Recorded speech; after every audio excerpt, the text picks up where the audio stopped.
This is going to be short and sweet, guys. Rhonda Constant, your favorite hometown medium, physical energy healer, oracle card advisor, paranormal investigator, voice for your loved ones. I don't know how to start them any other way. I start them all that way. We're going to, as I got ready to push the button, the song I Want to Take You Higher by Sly and the Family Stone popped in my head. So I played it on ALEXA, and my whole body was covered in chills. This is from him to you, Brooke, and a little bit for Vicky Lynn. This part anyway. It's almost like when he was leaving that he heard this song, but it's not the higher that you guys used to do. It's the higher. God damn, I'm gonna want a ball. It was them calling him home, saying, "I want to take you higher," but not in the other way, in the good way. And he was so excited. So excited. I don't know why I want to cry every time I talk to him. So excited, so tired of the bullshit. Oh, now he's yelling, fucking tired of the bullshit.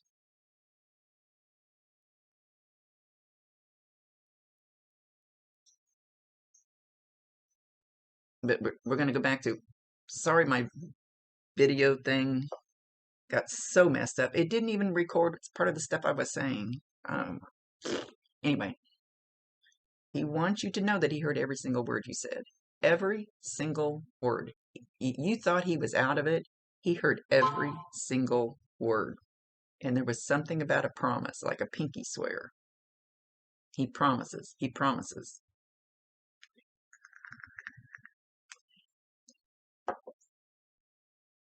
And he's going back to what should have been on that video from Tuesday. Stupid computer. Vicky Lynn, he was showing me your house, so I'm assuming this is for you. I don't know if you live in the same place, but that's the place he showed that I went to. And like doors opening and shutting, or doors rattling, or you might even hear the doorknob rattle. Something to do with doors. Could be cabinet doors, could be bathroom door, could be outside door. The doors. So when those things happen, if it scares you, tell him to find something else to do. But I think you're going to hear a lot of it. Or you might just see it. You might like shut the bathroom door, and when you go back, it's open. It could be that simple. So validate him, acknowledge him, tell him you love him, and ask him to bring you more.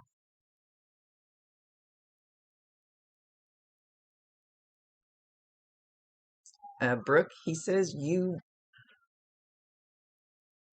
were his soulmate. Soulmates, I almost feel like you were twin flames. I almost feel like you were twin flames, which there's a hell of a difference. People think, oh, I have a twin flame out there somewhere. No, you don't. Twin flames, and I've been putting that on my Facebook here recently because some girls and I have been researching this stuff. Anyway, twin flames are, it's the same soul, but you're split in half, kind of. That's kind of an easy way to put it. It's the other half of your soul. Soulmates, we have lots of soulmates. We have a soul tribe, and all these soulmates kind of are in this soul tribe, and y'all usually end up finding each other.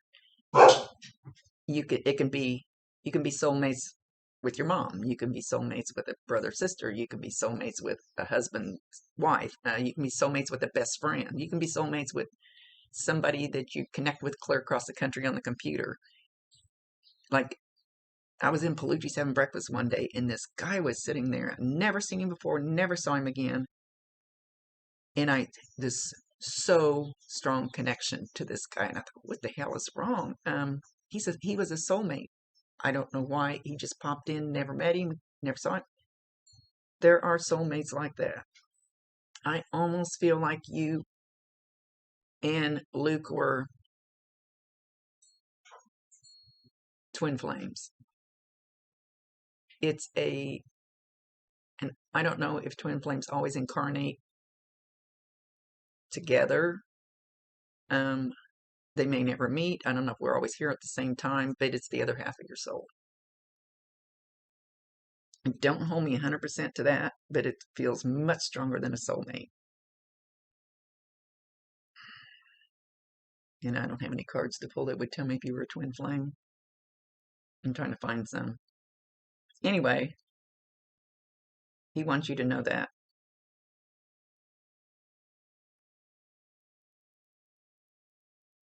So call on him. I promise you 1,000%. You don't need me to talk to him. He can hear you. He can see you.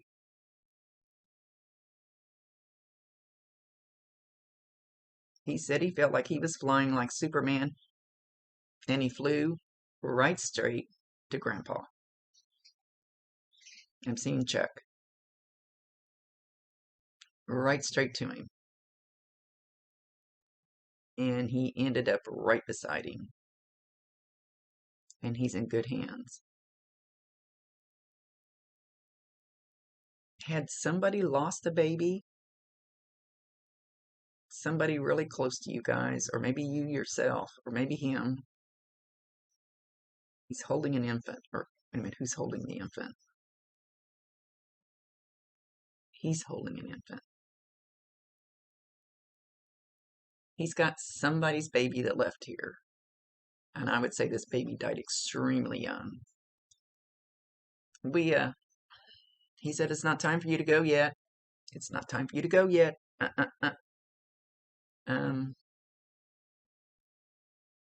With you guys being that close, call on him anytime you want to.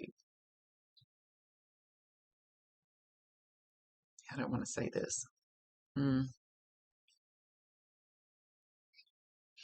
It'll probably take a little bit for the grief to subside, and then you'll start having this new connection with him. New connection. Where you'll actually be able to sense when he's around, where you actually know that he's there, where he'll actually almost answer your questions. And you may ask him a question, and a few hours later, something may pop up with his name on it, or the answer to your question. You guys are not going to be apart. Maybe because you're still here in this physical vehicle. I call it our soul, our spirit. This is our vehicle. When we don't need this vehicle anymore, it's the same soul, same spirit. Turns pure energy. Quantum physics, you can't change it. You can't kill energy. It just changes form.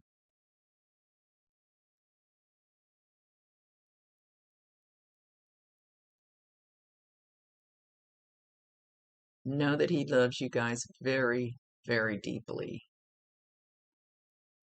He says he hasn't quite got his shit figured out yet there. And I asked my medium friend, I said, I believe in past lives. I said, we've been here before. Don't we automatically know everything when we get there? And she goes, nope, doesn't work that way. So know that it might take him a little bit and it's going to take a little bit for your grief to subside enough. Grief is like, to me, it's freaking backwards. It's like when they first leave, you need to know that they're still there. You need to know they're okay. But grief is like a wall. It kind of blocks signs and feelings and all that kind of stuff. And to me, that's when you really need it. So it might take a little bit before he actually gets through to you. Hang on. And you're going to feel him all around you. Everybody feels the energy different. I can't tell you for sure how you're going to feel it. But it's it's like when somebody walks in the room behind you, you don't hear them, you don't see them, but you feel them. You actually feel their energy. And you turn around and you go, ah, somebody's here. Didn't hear you. It's like that. You're going to feel like somebody's watching you. He's still going to be that freaking close. And we're not leaving you out, Vicki Lynn, but he's really tied in to Brooke.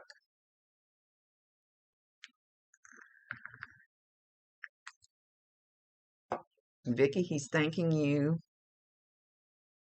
for being so strong and helping him. for being so strong to help him struggle and fight through the stuff that he had to fight through. Oh, now he's going to make me want to cry again. For being so strong and pulling yourself up in both of them, both of your kids. He says, you're an amazing person, Mom. He admires you. He looks up to you. He says, I know I've called you bad names, but I didn't really mean them.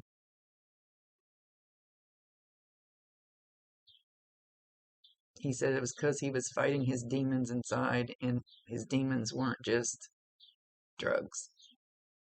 He had other ones. He's got a big smile on his face, and he's still standing by Grandpa. When we leave, we get rid of this heavy body, and it's like they peel us like an onion. They strip all the struggles we had to go through, the anger, the resentment, the hate, the feeling like shit towards ourselves. All that stuff is peeled off of us, and we're cleansed. And he's already much lighter and brighter. He's already feeling calm and relaxed. Him and Grandpa are clinking glasses together and going cheers. Could be a little vodka in there. It's a clear liquid. I'm guessing it's not water.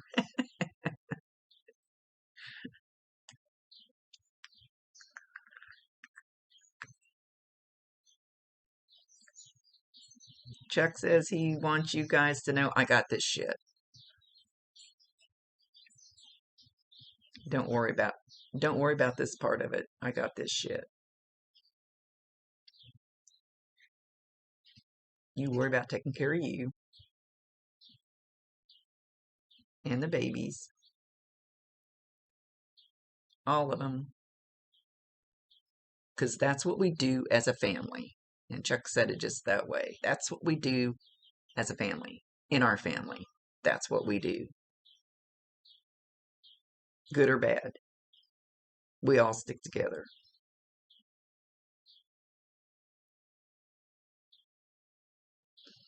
And he's showing me the house out there, like where his grandma's name Betty and Stephen live out there. He showed me the home place. And he says, lean on them.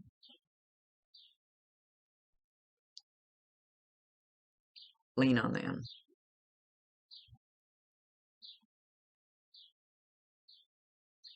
So for right now, he just wants you to know they're together, they're okay. Talk to him. If you can't feel him now, Brooke, you will.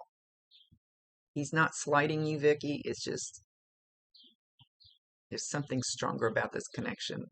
Sorry. It's the way the soulmate, twin flame shit works. But he loves you so much, Vicky. He admires you. And you'll be everybody's rock. Because that's what you've learned to do the hard way. Oh, he wants me to tell you what they've taught me is before we come here, I know this sounds like a bunch of mumbo jumbo. Before we come here, we decide our exit point. I don't think we decide how we're going to exit always, but we decide our exit point. I don't know why. I don't get to make the rules. It can be when you're 1 day old. It can be when you're 100 years old. Okay, I see it. And that can waver a little bit, like what's going on around with the people around you. It might slide on that scale a little bit, but you're going to leave at that time. It's predestined. It's like they say, when your number's up. Kind of. I don't like it, but I don't get to make the rules. He's showing a cord. He's showing a cord going from Brooke to him. It's It's like an umbilical cord. We get cords attached to people all the time. I know I'm getting above people's heads that don't know about this spiritual stuff, but that's not going to be broken. The only way you can break that is decide to cut the cord yourself, Brooke, and you're not going to do that. You don't want to do that. You don't need to do that.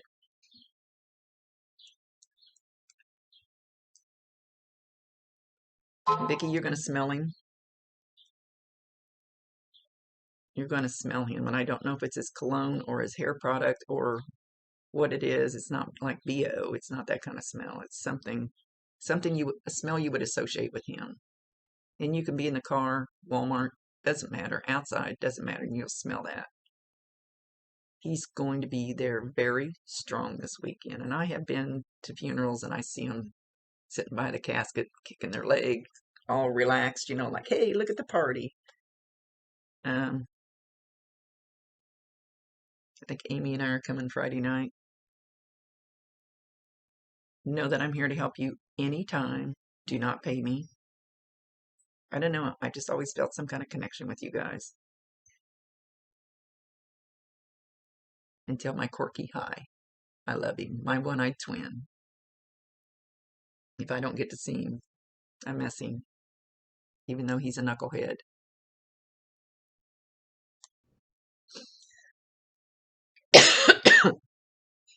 He's telling both of you girls, do not slip. Do not slip up.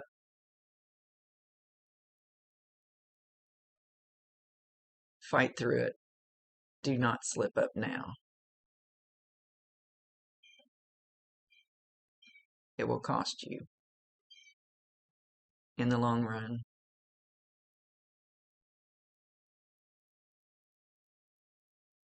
He says you are two of the strongest ladies that he knows.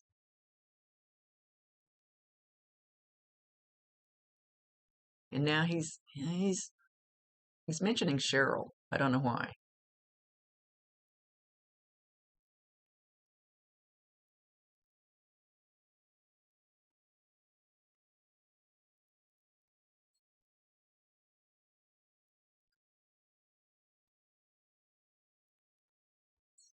And he's taking me back to the home place. So he's going to be spending a lot of time out there.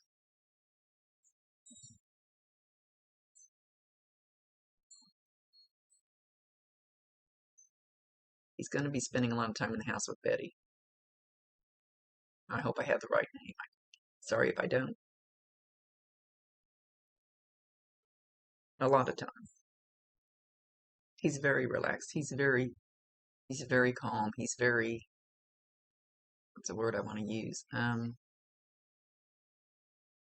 Just like kick back on her couch, just relax, just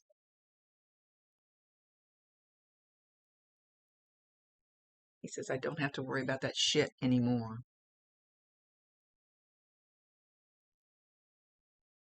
It was hard. Too hard.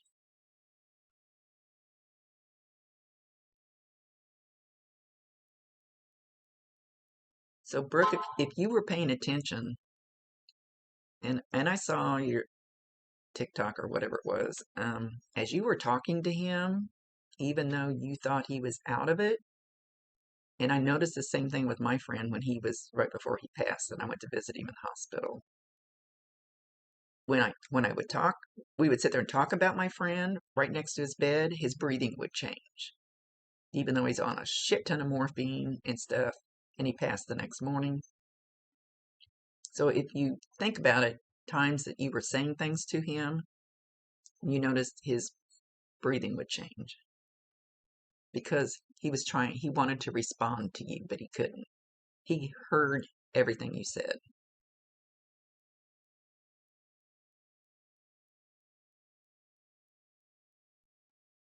He definitely heard you sing to him.